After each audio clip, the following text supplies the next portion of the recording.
Kisumu City today played host to President William Ruto. The head of state, together with an entourage of leaders allied to his government, invaded the Kisumu CBD, disrupting normal business activities. Hey! Mimi naona Kisumu mmeamua.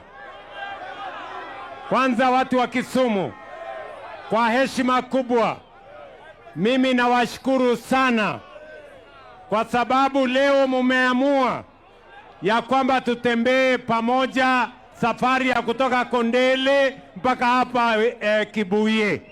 During a roadside rally in Kisumu, the head of state, President William Ruto, has urged residents to align with the Kenya Kwanza government, saying his government is focused on transforming the country.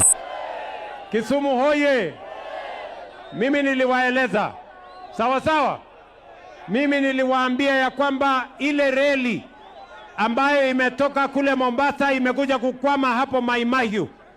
Hiyo reli mimi niliwaambia tutailete mpaka itafika Kisumu na ifike kule Malaba. The head of state has said his UDA party is in talks with the ODM party that enjoys massive support in Kisumu to form a formidable alliance come 2027.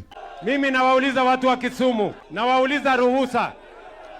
Chama ya UDA na ODM waongee. Munasema chama ya UDA na ODM waongee. Tutengeneze serikali ya kule mbele. Wangapi wanasema tuongee? Kisumu munasema tuongee? Si nyinyi mnajua mimi ni fundi wa kuunda serikali. The president has promised to implement development projects in Kisumu, including the improvement of the Kenyatta Stadium. Mnanielewa? Kwa hivyo tutakutana hapa kwa sababu tunataka tupatie nyinyi vijana pesa, muinue biashara yenu, muzalishe uchumi, tufukuze umaskini, Kisumu na Kenya isonge mbele. Tuko pamoja jameni? Tuendelee ama tuendelee? Tuendelee ama tuendelee? The head of state has sustained his attacks against opposition figures under the United Opposition, saying they do not have a solid plan for the country. Hawa watu wa kizirani, hawa wa kiburi mingi, hawa wa sarakazi na vitimbi, tutawamalizia asubuhi na mapema.